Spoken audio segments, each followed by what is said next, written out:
जय गुरु जी। संगत जी मेरे साथ बोली जय गुरु जी, शुक्राना गुरु जी, अनंतम तम शुक्राना मेरे मानिता। संगत जी हंसते मुस्कुराते बोले जय गुरु जी। ओम नमः शिवाय, शिव जी सदा सहाय। ओम नमः शिवाय, गुरुपा सदा सहाय। संगत जी हम गुरुपा से क्या मांगे, क्या अरदास करें? गुरुपा तो हमारी छोटी छोटी जरूरतों को पूरा करते हैं। संगत जी आज मैं ऐसे ही बहुत प्यारा ब्लेसिंग भरा सत्संग लेकर आई हूँ आंटी का। आप पूरा सुनना ताकि गुरु जी की ब्लेसिंग कभी अधूरी ना रहे आप तक। संगत जी अगर आपको सत्संग पसंद आए तो चैनल को लाइक सब्सक्राइब भी कर दीजिएगा। आइए सुनते हैं आंटी की बहुत ही प्यारा सा ब्लेसिंग भरा सत्संग आंटी की आवाज में। जय गुरु जी। हे भोले बाबा, मैं जो भी बोलूंगी मैं आपका हुक्म समझ के बोल रही हूँ। मुझे नहीं पता मैंने क्या बोलना क्या नहीं, आप ही बुलवा रहे हैं, आप ही बुलवाएंगे। जय गुरु जी। ओम नमः शिवाय, शिव जी सदा सहाय। ओम नमः शिवाय, गुरु जी सदा सहाय। संगत जी ये मेरा मुझे नहीं याद कि मैं अपना कितने सत्संग में भेज चुकी हूँ। वो उनमें से एक दो अपलोड हुए हैं, बाकी तो मुझे नहीं पता वो जिस चैनल पे मैं भेजती हूँ वो शेयर करते हैं नहीं करते। फिर भी जो गुरु जी ने मेरे ऊपर कृपा करी, मेरा मन होता है, मैसेज भी आते हैं अपना सत्संग शेयर कर, तो मैं शेयर करके मतलब अपना सत्संग रिकॉर्ड करके भेज देती हूँ। ये उनकी मर्जी है, भेजना नहीं भेजना ये गुरु जी उनको जाने कि क्या हुक्म उनके लिए होता है क्या नहीं। संगत जी ये मेरा सत्संग अपनी फैमिली में से ही लेके है। मेरे जो जेठानी है हमारे, उनके बेटे की शादी थी, तो शादी वो उनके बच्चे अमेरिका में बेटा रहता है जो वहां से आके उन्होंने शादी करनी थी। काफी हाई फाई शादी थी वो।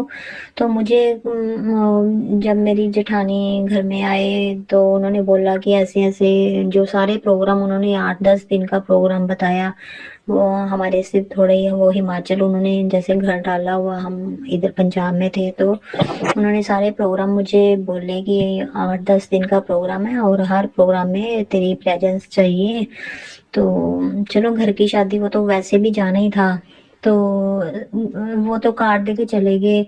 और उन्होंने ऐसे सूट बताए कि मेहंदी को ये डालना, हल्दी को आजकल जो ट्रेंड चला हुआ है अलग अलग तरह के सूट। तो मैंने तो बोला हाँ दीदी अच्छा है ठीक है सब हो जाएगा। वो चले गए। तो संगत जी अब 8-10 दिन का प्रोग्राम, इतने सूट सिलवाने, वो मुझे थोड़ा कुछ टेंशन भी होगी कि अब इतने ज्यादा सूट कैसे सिलवाएंगे, इतना खर्चा होगा हस्बैंड का बच्चों का।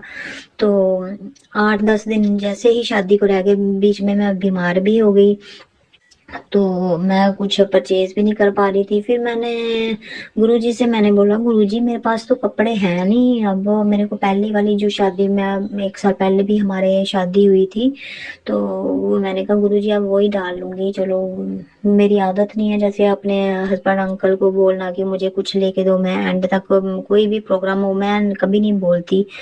तो इन्होंने मेरे को, जैसे मैं मन में सोच रही हूँ कि गुरुजी कपड़े तो बड़े अच्छे अच्छे चाहिए, मैं क्या करूँ अब। तो चलो फिर मैंने वो पहले वाले कपड़े ड्राई क्लीन के लिए निकाले, मैंने कहा चलो वो ही डाल लेंगे।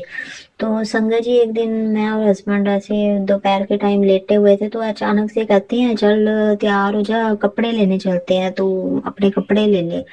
तो मैंने मना किया, मैंने कहा नहीं नहीं वो मैंने निकाले हुए हैं वही डाल लेंगे, एक ही बार मैंने डाले हुए हैं। तो वो कहते हैं अब अभी अभी मेरा मन है तू उठ जा। तो मेरा बेटा भी आया, बोलता मम्मा आप तैयार हो जाओ हम चलते हैं, आप ले लो जो भी लेना है। तो संगत जी हम लोग मैं फटाफट तैयार हुई, हम चल पड़े। जैसे ही तो रास्ते में हमारी गाड़ी के आगे एक गाड़ी जा रही है, मैं मन में सोच रही हूँ कि गुरुजी वाह ये तो एकदम तैयार हो गए, मैंने तो सोचा नहीं था मैं कपड़े खरीदूंगी। तो मेरी हमारी गाड़ी के आगे गुरुजी नाम की एक गाड़ी चली हुई है, वो जहाँ मेरी आंखों से वो मतलब हटी गाड़ी, तो वहीं हमारी गाड़ी रुक गई। और जिस वो कपड़ों वाली शॉप ही थी, तो हमने वहां से कपड़े खरीदे, बहुत अच्छे ड्रेसेस मेरे को इन्होंने लेके दी। तो जो मेरे को सैंडल चप्पल जो जो चाहिए था वो सब कुछ मेरे को मिला। और हस्बैंड ने बेटे ने सब ने हमने बड़ी अच्छी शॉपिंग करी। तो फिर हम घर में वापस आ गए, तो एक ड्रेस मेरी ना येलो कलर की ड्रेस वो रह गई। तो मैंने कहा मैं फिर शादी को जैसे 2-4 दिन अभी पड़े थे, मैंने कहा गुरुजी अभी तो मतलब येलो ड्रेस तो मैंने ली ही नहीं है। वो जागो के दिन उन्होंने बोला डालने को, तो जागो को अब 2-3 दिन रह गए हैं, तो मैं क्या करूं। फिर मैं जैसे ही ना गुरुजी की मतलब हाँ, फोन में जैसे आते हैं गुरुजी की स्वरूप, तो उन्होंने ड्रेस डाली होती है येलो कलर की अलग अलग, तो मैंने मन में हंसना, मैंने कहा गुरुजी एक एक दिन के लिए तो मेरे को ड्रेस चाहिए, आप ही ले दो, आइए दे दो, अपनी वाली दे दो, यही डाल लूं, आपने तो इतने अच्छे डाले होते हैं। साथ मैंने बात करनी, साथ मैंने मन में हंसना भी। तो फिर जागो के एक दिन पहले मेरे हस्बैंड फिर मेरे को बोलते हैं चल चल तू तैयार हो, तेरे को येलो ड्रेस भी ले देता हूँ, तो रेडीमेड है उसमें क्या वो अभी मिल जानी है। तो मैंने मना भी किया, फिर हम मार्केट में गए, तो मेरे को कोई ड्रेस पसंद नहीं आई, मैंने कहा नहीं, मैं मुझे ये पसंद नहीं है कोई भी ड्रेस। तो उन्होंने फुलकारी वाला दुपट्टा भी बोला था, मैंने कहा अच्छा ऐसा करते हैं तो फुलकारी वाला दुपट्टा ही ले लेते हैं, तो किसी भी सूट के ऊपर वो ले लूंगी। वो काफी अच्छा मेरे को वो फुलकारी वाला हैवी दुपट्टा इन्होंने लेके दिया, मैं खुश हो गई कि चलो दुपट्टा तो आया। फिर मैं घर में आई तो मैंने जैसे अपना अलमीरा खोली, तो उसमें से ना एक येलो अनस्टिच सूट पड़ा हुआ था। मैंने ना अपने मदर इन लॉ को बताया, मैंने कहा मम्मी ये सूट पड़ा हुआ है, तो ये अच्छा रहेगा, मतलब जागो में डालूंगी। तो मेरे मदर इन लॉ बोलते हैं हाँ हाँ बड़ा अच्छा लगेगा ये सूट, तो सिलवा ले। तो घर के पास कोई लेडी थी, मैं कभी गई नहीं वहां, तो मेरे मदर इन लॉ उस लेडी को घर ही बुला लाई, बोलते इसका नाप नूप ले और इसको सूट सिल के दे। तो अब वो उसने शाम को जैसे मैंने सूट दिया, नेक्स्ट डे उसने मेरे को सूट भी सिल के दे दिया। और मेरे पास एक रेड स्कर्ट पड़ी थी, मैंने उसके साथ पूरा उसका मैच बना लिया, और इतनी अच्छी मेरी वो ड्रेस बन गई संगत जी। और मैं खुश हो गई कि देखो गुरुजी ने ये भी अरेंजमेंट कर दिया। और फिर मैं सोचूं गुरुजी मेरी बेटी तो बाहर पढ़ती है, मेरा तैयार भी कैसे होना है, मेरे को अच्छे से अब सारी ड्रेसेस इतनी अच्छी हो गई हैं, तो मैंने तैयार मतलब मेरे को होने का पता नहीं चलता अब। तो संगत जी 3 दिन मैं रेगुलर जो लास्ट मेरे फंक्शन थे, शगुन शगुन था, और मैरिज वाले दिन की और जागो वाले दिन की, 3 दिन के लिए मेरे हस्बैंड अंकल ने मेरे को ब्यूटिशियन ही बुक कर दी कि मैं तेरे को वहां छोड़ आया करूंगा और तुम तैयार होके सीधे हम तेरे को गाड़ी में ले चलेंगे। और 3 दिन के लिए संगत जी मुझे नहीं पता, सब अरेंजमेंट गुरुजी खुद करवा रहे थे, जबकि मैंने तो सोचा ही नहीं था कि मैं ऐसे मतलब शादी में जाऊंगी पुराने, मैं 1 साल पहले के कपड़ों में सोच रखा था कि मैं यही ड्रेस जो अच्छी हैं वो भी, तो मैं वही डाल के अपना टाइम निकाल लूंगी कि। तो ये सिर्फ गुरुजी के आगे बहुत बहुत शुक्राना करती हूँ कि गुरुजी हमारी सुनते हैं। और मैं जैसे ड्रेस डाल के गई, सब मेरे को देख रहे थे कि ये इतनी अच्छी इसने ड्रेसेस डाली हुई हैं, जबकि मेरे को तो होप नहीं थी ऐसी।